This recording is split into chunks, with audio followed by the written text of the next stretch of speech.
Okay, so who wants to look at some gold? Oh, should I just go then?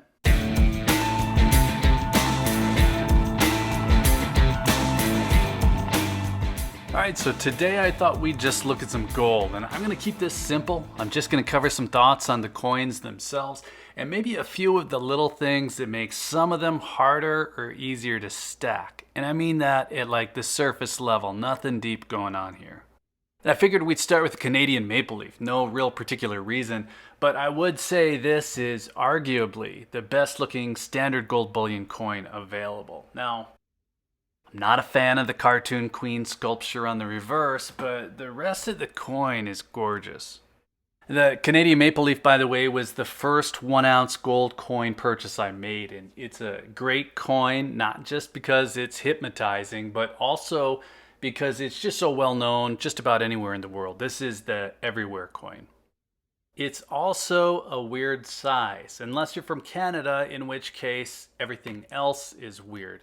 And maybe it's no surprise to you that some coins are different sizes than others, but it always bugs me a little bit. If I made the rules, they'd all be the same. Now, the Canadian maple leaf has an outer diameter of 30 millimeters. And pretty much everything else that I have in the 1 ounce size at least is 32. So American Gold Eagles, Buffaloes, Krugerrands, Britannias, all of my Perth Mint coins that I can think of at least are 32 millimeters, or at least they're close enough to fit in a 32 millimeter capsule. Now the reason I chose the maple leaf as my first gold coin is pretty simple. I went in to get an American Gold Eagle and the maple leaf just looked nicer. Now my second 1 ounce coin was an American Gold Eagle, and it didn't bug me immediately, but over time it started to. The difference between the 30 millimeter and the 32 millimeter was just strange. Now I like the Canadian maple leaf enough that I'll give it a pass. Now if with everything you're buying you're really trying for the best possible resale, your home team coin is always going to win out. But if you're buying for the get out of Dodge scenario where you're throwing your gear in your Wagoneer and you're heading across the border, well, maybe the maple leaf is an even better option. Now, it's a little bit of a joke, but I got a few people mentioning the prepping aspect of gold and silver recently, and one of those comments mentioned that this guy is not a real prepper because he bought paper silver. And I'm okay with that. Part of the way that I stack is to be able to move things quickly if I need to, so preparing, to me at least, means having options. I don't consider myself a prepper, and I don't throw shade at people who do, but if you're a prepper and you haven't considered the idea of having more than one single plan, that might be something to look into. So anyway, I'd say the global popularity of this coin is definitely a positive, and if Canada is part of your planning, then they're that much better. Now, I also, of course, like them because the way they look, these radial lines, they're kind of hypnotizing. And as far as the weird size goes, as soon as a capsule maker comes out with a clear direct fit option with uniform outer dimensions for all of these coins, well, the whole thing is probably a moot point. Now, a 2 millimeter difference in the outer dimension, that isn't something to complain about, but I do like to store gold a certain way right now. I like tubes of similar capsules. That just keeps it organized. And that's the second reason that I don't have any Libertads, by the way. They have an outer diameter of 34.5 millimeters, so that bugs me again. It's probably a terrible excuse to some of you. I know there are people out there who like that variety and who have all different sizes of coins, capsules, slabs, flips, assay cards. And you know what? I can respect that, but I'm just not there personally. Now, if you're looking for a 24 karat gold coin from a non-US mint with great security features and the queen on the reverse, well, the 2021 Britannia is pretty great, and the Brits just happen to produce these with a 32 millimeter outer diameter like the rest of the civilized world. So these can go in the same capsules and the same tubes as the American Gold Eagles, as the Buffaloes, as the Krugs, and most of the Perth Mint stuff. Now, I still prefer the maples, but that uniformity does make it easier to think of gold in terms of being a single amount. So that's like 20 ounces of gold rather than thinking 17 Buffaloes and 3 Canadian maple leaves. These Perth Mint coins, they come in their own capsule, so that does change things a little bit. Now, I've left all of these Chinese myths and legends coins in their original capsules, That prevents the slight rattle that they'll get in these 32 millimeter capsules. And I did actually have to steal a capsule from the Swan because the Dragon versus Phoenix, well, I bought that in a graded slab. And I guess that's another example of what I'm saying here. When the one coin in a series of 4 is in a slab, it just didn't feel like a set. So I busted it out and I put it in a matching capsule. Now I could put all 4 of these in the capsules that I'm using for the American Gold Eagles and the Buffaloes and the rest of them, but again, there's a little bit of a rattle, so for now I'm leaving them in the Perth Mint capsules. Now, Fractional is a little bit of the same. I like the 22 millimeter quarter ounce coins because I started with Eagles, and that just happens to be the size they are. Now, I've probably purchased a few hundred of these American Gold Eagles by now, so I'm just used to that specific size.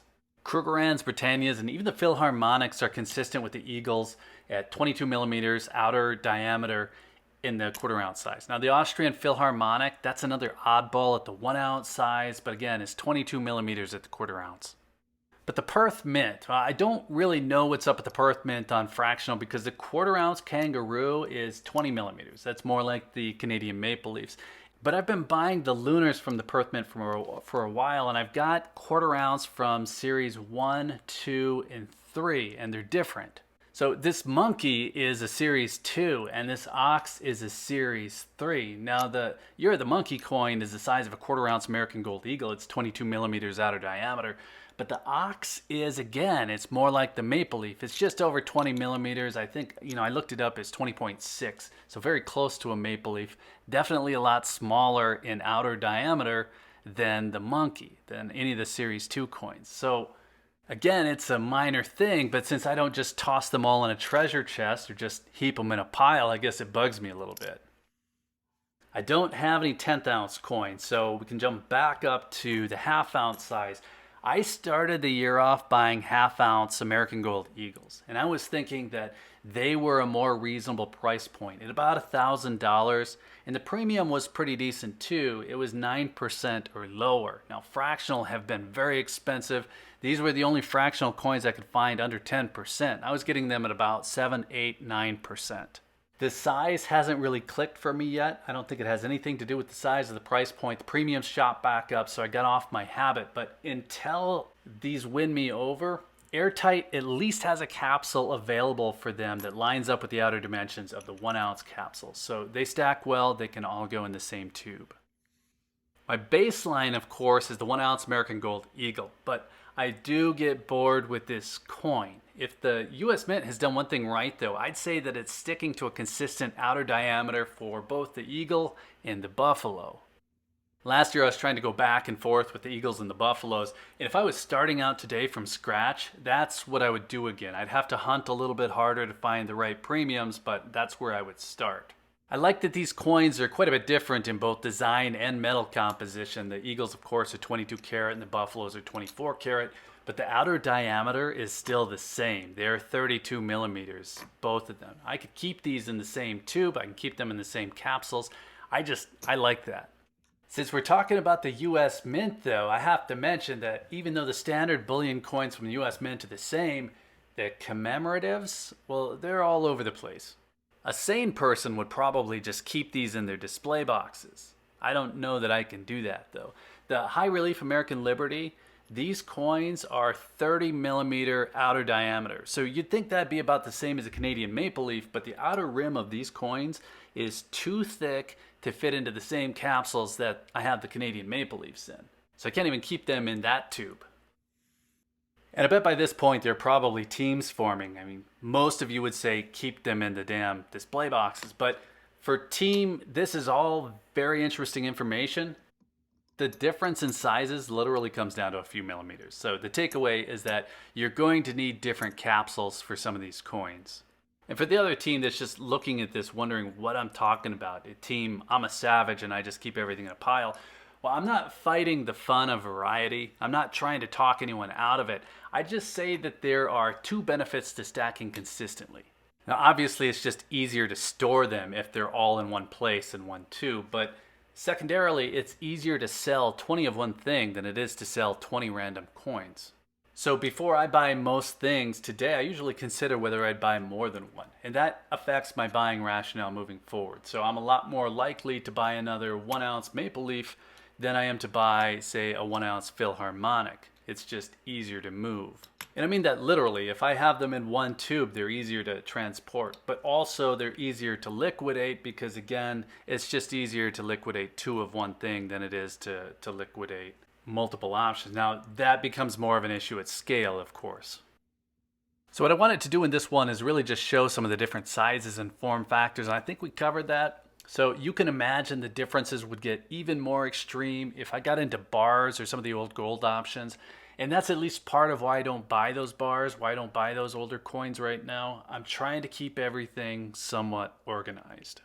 And when I do get these buffaloes rounded out to 20, so I have a tube, by the way, I'll probably keep them in a mint tube. No capsules. I guess we'll see about that, but that's what I've done with the eagles. Okay, I think that covers it. So let me know in the comments what you think. Be sure to hit that like button and make sure you're subscribed if you enjoy the topic. And if you're still here, thanks again for watching. I always appreciate your time. Take care.